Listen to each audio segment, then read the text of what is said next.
Bonjour à toutes et à tous, aujourd'hui nous lançons une campagne d'une semaine contre le harcèlement à l'école et dans ce cadre je me trouve aux côtés de Guillaume Borjon, ancien volontaire en service civique à Adozen. Lors de sa mission en service civique l'année dernière, Guillaume a eu l'occasion avec sa binôme Héloïse de réaliser plusieurs dizaines d'interventions sur la thématique du harcèlement à l'école et dans le cadre d'une de ces interventions, une jeune personne en 5e lui a adressé un mot à la fin d'une intervention que je vais vous lire aujourd'hui. Je me présente, je m'appelle Marie, j'ai 14 ans et j'étais harcelée pendant longtemps. On m'a toujours fait du mal physiquement et mentalement à l'école. Mon harcèlement a commencé lors de ma seconde année à l'école maternelle. Cette fille, la harceleuse, me mordait. On devait avoir 4 ans. Elle me critiquait à longueur de journée. Lorsqu'on est rentré à l'école primaire, je suis descendue dans les enfers. J'étais au fond du trou. Jamais personne ne m'avait fait autant de mal en aussi peu de temps. Malheureusement, les gens d'aujourd'hui le banalisent. Ma mère me voyait constamment en train de pleurer, que ce soit avant d'aller à l'école, le midi ou le soir.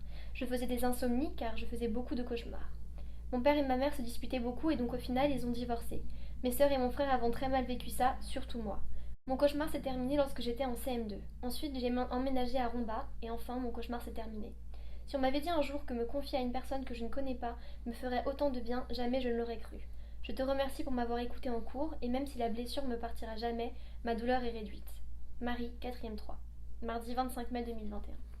Est-ce que tu veux réagir à ce mot, Guillaume? Qu'est-ce que ça t'évoque? Ouais, alors tout à fait, ça m'évoque beaucoup d'émotions, parce que je me souviens très bien du jour de l'intervention et du moment où elle m'a donné le mot. C'était un mardi après-midi, juste après l'intervention, avant que j'aille reprendre le train pour retourner sur Metz.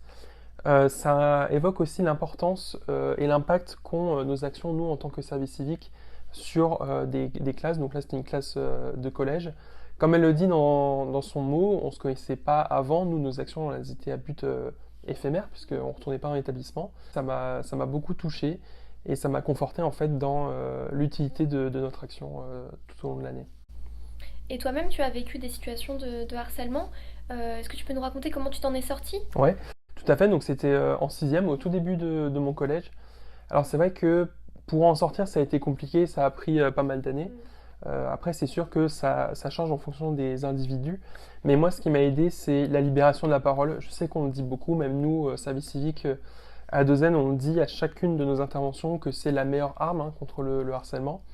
Malheureusement, on sait très bien que, et d'ailleurs Marie le dit dans son mot, le harcèlement est tellement banalisé en fait qu'on a tendance à se positionner en victime et se dire c'est peut-être moi en fait le problème.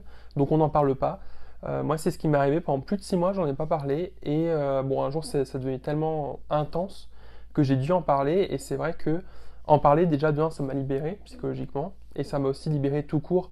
Une fois que les parents et l'éducation nationale sont au courant, ils mettent tout en œuvre en fait pour aider à s'en sortir. Et ensuite, c'est continuer à en parler tout au long de ces années, que ce soit avec un professionnel de santé ou moi aussi par rapport au service civique, de s'en sortir. Donc la parole, c'est plus important à mon sens. Et est-ce que tu peux nous raconter comment s'est passé ton service civique? Parce que c'est vrai que nous, on recommande aux volontaires en service civique de ne pas intervenir sur des thématiques qui les touchent personnellement. Toi-même, tu en as parlé, tu as vécu du harcèlement. Et pourtant, quand tu es arrivé l'année dernière, on a senti que tu avais vraiment une volonté d'intervenir sur cette thématique, peut-être même plus qu'une autre. Est-ce que tu peux nous dire pourquoi et comment ça s'est passé pour toi? Oui, tout à fait. Alors c'est vrai que ça a été un sujet que j'ai énormément abordé, donc que ce soit avec vous, intervenant de la Dozen, ma tutrice à la MGN, ou même ma binôme de service civique. Voilà, ou même c'est vrai qu'au début j'étais très partant pour en parler. Après je me suis remis un peu quand même en question en me disant est-ce que ça va me faire du bien, est-ce que je vais réussir à garder la distance au final avec mes propres émotions en parlant et en écoutant, en recevant en fait les témoignages. Et c'est vrai que en fait, ça a été une toute petite remise en question et après c'était une évidence.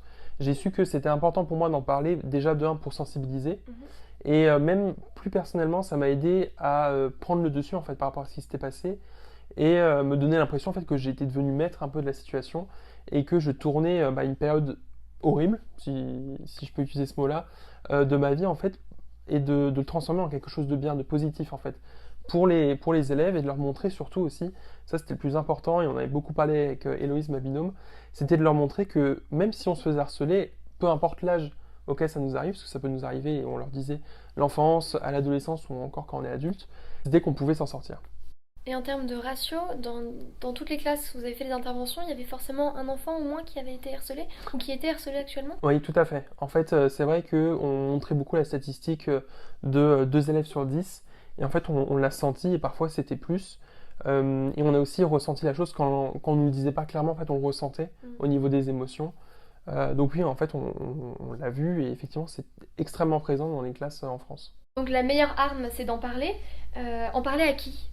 Alors, en parler aux parents, tout d'abord, hein, le cercle familial, il est hyper important parce que déjà, c'est se libérer à la maison et puis c'est faciliter le lien entre les parents et l'établissement scolaire.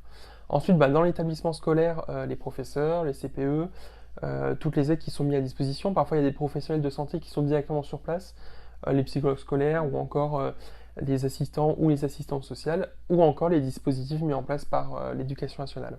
Oui, et dans les dispositifs dont tu parles, il y a par exemple le numéro de téléphone 3018 ou le numéro de téléphone 3020, un appel non surtaxé à destination de toutes les personnes qui subissent du harcèlement ou du cyberharcèlement, donc n'hésitez pas à téléphoner si vous en ressentez le besoin. Bien, nous arrivons au bout de cette interview. Merci beaucoup Guillaume pour le temps que tu nous as accordé et pour tes retours très précieux sur les interventions en classe d'A2N, notamment dans la lutte contre le harcèlement à l'école.